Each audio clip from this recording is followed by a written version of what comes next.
We're replacing some sway bar links. 2013 Chevy Silverado. You got a 15 millimeter here. The other side broke off. We're going to replace both sides same time. Recommended. We got a 15 millimeter on the bottom.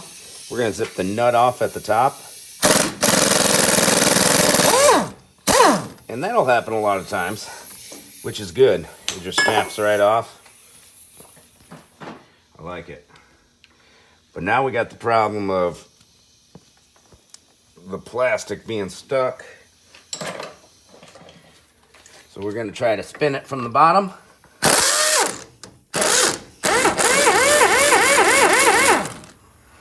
Try to get her loosened up so the plastic comes off.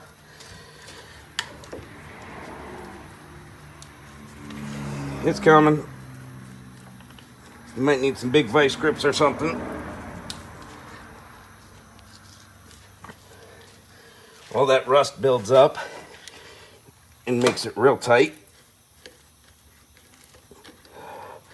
Whew. Maybe we'll use something we could fit down in there, like a screwdriver.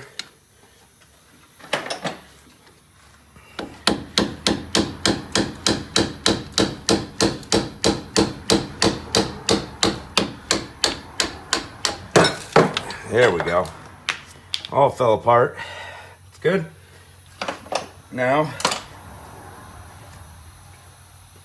I bought the premium Moog sway bar links. They're gonna look a little different. That's okay. Here's our kit.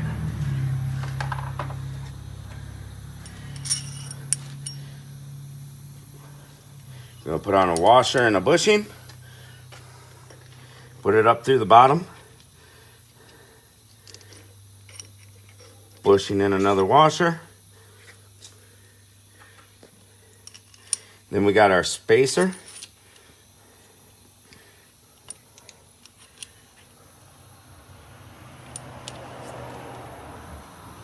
All right, this washer is still inside there. That'll do. We gotta lift that sway bar link up. It lifts up because the other side's broken. And on this style, this is gonna be our washer for the top. You buy this style, it's a lot easier to install. And there we go. Then we're just gonna tighten it down till that bottoms out at the top. It's gonna squeeze them together. But before I tighten this up, I'm gonna come around to the other side. Come check out the other side, Cohen. This side is the side that broke off at the bottom. And this is with the control arm assembled. That side I was doing ball joints on. So you can't get an impact on it. We gotta do this one by hand, 15 millimeter wrench. Start turning it. I put a big vice grip on this guy because I didn't know if it would turn or not. But it looks like it will stay in place as I loosen it. So we're gonna switch it up to the ratcheting wrench. Now that it's loose, it's still stiff, but it'll turn. There we go. That's why I got the vice grips on there. Helps to put a little heat on them. Sometimes they just spin inside there, so you got to saw that plastic off with a sawzall, torches, whatever you got to use.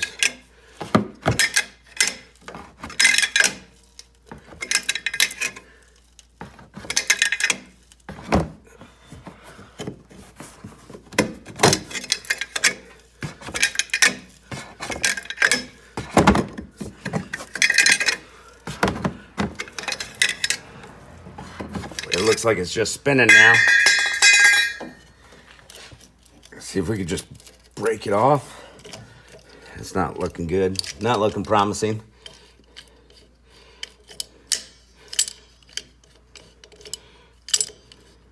So if sway bars just came apart, it'd be an easy job, but all of them like to do this.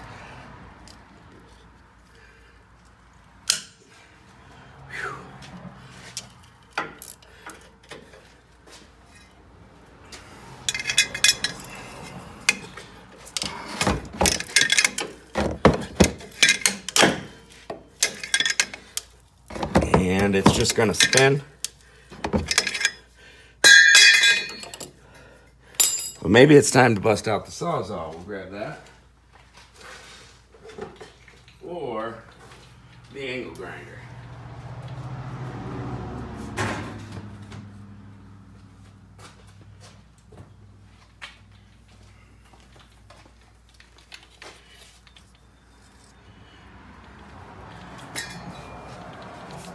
We just want to chop this off.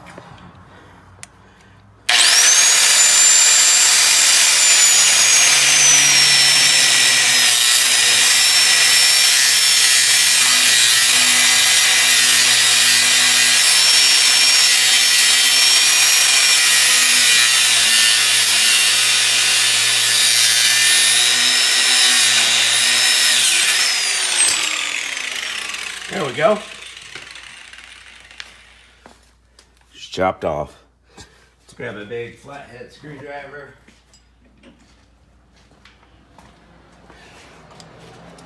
Pop that bushing off.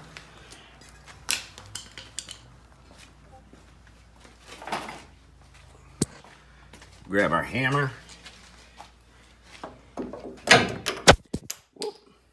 And pop that right out of there.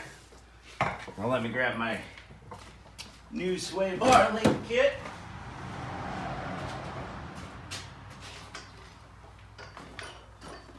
Always want to do these in pairs. So we got the Moog replacement.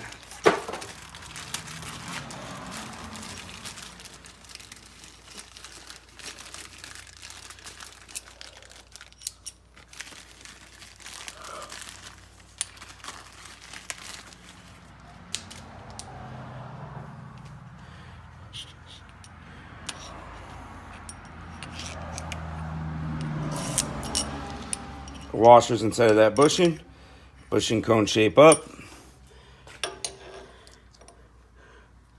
through this control arm, bushing down, washer, sleeve, washer, bushing up. This is why it's good to keep the other side loose. You can lift it up real quick.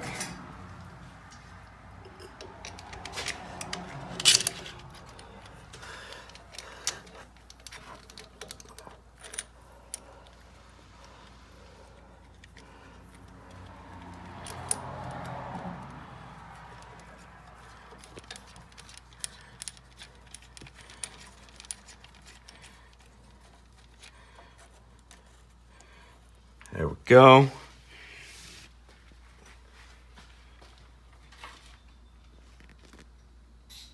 It's not a bad idea to grease those sleeves in case you never ever have to take them off again, change the control arm or whatever. All right, we got our 15 millimeter up top. It's no longer a 15 millimeter. The replacement's a different size up top. Try 16.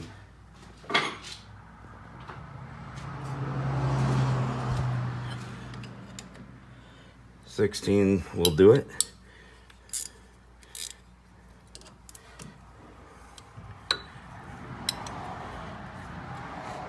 And we're going to tighten this until those bushings kind of squeeze.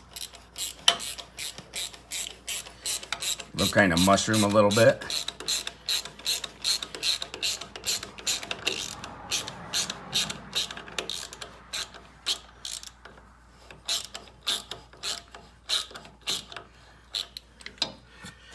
Get down here. This is an awkward angle.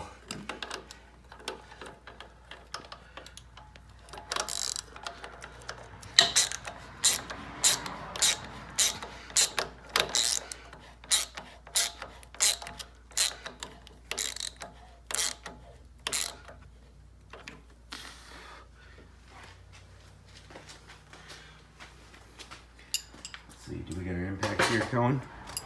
Yep. I'm just gonna hit it with the impact. Should do this by hand. This is going real slow at a weird angle. That bottom bushing and top bushing started to squeeze. but not the inner ones yet.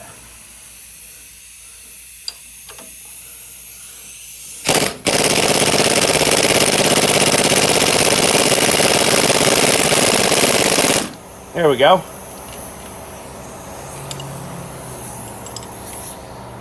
Now let's go to the other side.